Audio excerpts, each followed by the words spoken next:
रतन टाटा दुनिया के अमीर तरीन इंसानों में से एक थे। न सिर्फ अमीर तरीन थे, बल्कि दुनिया में सबसे ज्यादा चैरिटी करने का एजाज भी इन्हीं को हासिल है। वो बिल गेट्स से भी ज्यादा चैरिटी करने वाले इंसान थे। आज हम इस वीडियो में उन्हीं के बारे में बात करेंगे और उनकी जिंदगी के बारे में दिलचस्प हकायक जानेंगे। वो 28 दिसंबर 1937 को मुंबई में पैदा हुए। उनका अपनी फैमिली के साथ कोई ब्लड रिलेशन नहीं था। उनके बाप ने उन्हें अडॉप्ट किया था। 1948 में उनके पेरेंट्स की सेपरेशन के बाद उनको उनकी दादी ने पाला। उन्होंने कॉर्नेल यूनिवर्सिटी से आर्किटेक्चर में ग्रेजुएट किया, फिर हार्वर्ड से एडवांस मैनेजमेंट में प्रोग्राम किया। उनको जहाज उड़ाने का बहुत शौक था। उन्होंने 1991 से 2012 तक टाटा ग्रुप ज्वाइन किया, इसके चेयरमैन रहे। उन्होंने पूरी जिंदगी शादी नहीं की क्योंकि वो अपनी कमिटमेंट के बहुत पक्के थे। उन्होंने पूरी जिंदगी चैरिटी करने में गुजारी और आखिरकार 9 अक्टूबर को इस दुनिया से चले गए। उनके मशहूर ब्रांड्स में Zara, Westside, Tata automotives, Vistara airline, Air India और भी बहुत सारी कंपनीज आती हैं। उनकी सिंप्लिसिटी का ये लेवल था कि वो अपनी बर्थडे एक छोटे से कप केक के साथ सेलिब्रेट कर लेते थे। जहां उनके राइवल्स अपनी शादियों पे 5-5 हजार करोड़ का खर्चा करते थे, वहीं वो इतने सादा थे कि वो एक छोटे से कप केक पे अपना बर्थडे सेलिब्रेट कर लेते थे। उनको दिखावे का जिंदगी में कोई शौक नहीं था। वो सिंप्लिसिटी पे यकीन रखते थे और बहुत काइंड इंसान थे। वो अपने एम्प्लॉयज को बिल्कुल अपनी फैमिली की तरह लेते थे, क्योंकि वो अपने एम्प्लॉयज को अपने एम्प्लॉयज नहीं फैमिली समझते थे और उनकी छोटी छोटी खुशियों में भरपूर शिरकत करते थे।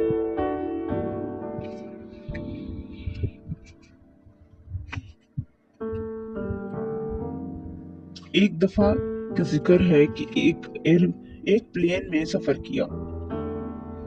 उसमें कैप्टन उनके साथ तस्वीर लेने का कहा तो वो आपके पीछे आके खड़ी हो गई, लेकिन आपने से कहा कि ये तुम्हारा थ्रोन है, तुमने इसे अर्न किया है, तुम आगे खड़े हो जाओ, मैं पीछे खड़ा होता हूँ, तो आप तस्वीर ले लो। ये उनकी सादगी और उनका बड़ापन था कि वो एक कैप्टन के लिए भी उस तस्वीर देने के लिए उसके पीछे खड़े हुए थे। उनकी वफात पे टाटा कंसल्टेंसी सर्विसेज की पूरी एम्प्लॉयमेंट उनको फाइनल गुड बाय कहने के लिए आए और हर आंख अश्कबार थी कि जैसे उनका अपना बाप फौत हो गया हो।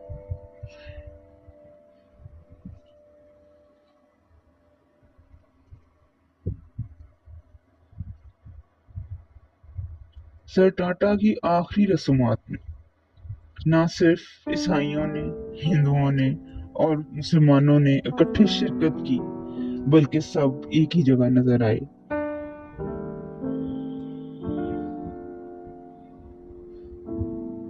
वो इतने ज्यादा चैरिटेबल इंसान थे कि उनकी पूरी चैरिटी बिल गेट्स की चैरिटी से ज्यादा है। उनकी जिंदगी के आखिरी दिनों में शनांतु नायडू उनके साथ बहुत रहा। वो उनकी जिंदगी के आखिरी दिनों का साथी था और उनका बहुत बेहतरीन दोस्त था। और उस पूरे हालात में शनांतु नायडू की आंखों से आंसू देखे जा सकते हैं। वो बहुत गमजदा था। वो उनको अपना लाइट हाउस कहता था और बाकी लोग, बहुत सारे लोग उनको अपना अल्फा मेल की डेफिनेशन चेंजर समझते थे कि उन्होंने उनकी अल्फा मेल की डेफिनेशन को चेंज कर दिया था। उनकी काइंडनेस, रिजिलियंस, हर चीज तारीफ के काबिल थी। सर टाटा कहते थे कि इंसान को कभी भी अपनी जड़ों से नाता नहीं तोड़ना चाहिए। उसे कभी नहीं भूलना चाहिए कि वो कहां से उठकर यहाँ तक पहुंचा है। उसे इस बात पे फख्र होना चाहिए कि वो कहां से आया है, और अगर उसे फतह मिल जाए तो उसे उसमें भी ग्रेशियस रहना चाहिए, डाउन टू अर्थ और हम्बल रहना चाहिए। उनके बकौल जिंदगी में अप्स एंड डाउन तो आते रहते हैं, लेकिन अगर ECG की लाइन भी स्ट्रेट हो जाए तो लोग उसको भी जिंदा नहीं समझते। इसलिए जिंदगी को जिंदगी समझने के लिए अप्स एंड डाउन्स बहुत जरूरी हैं।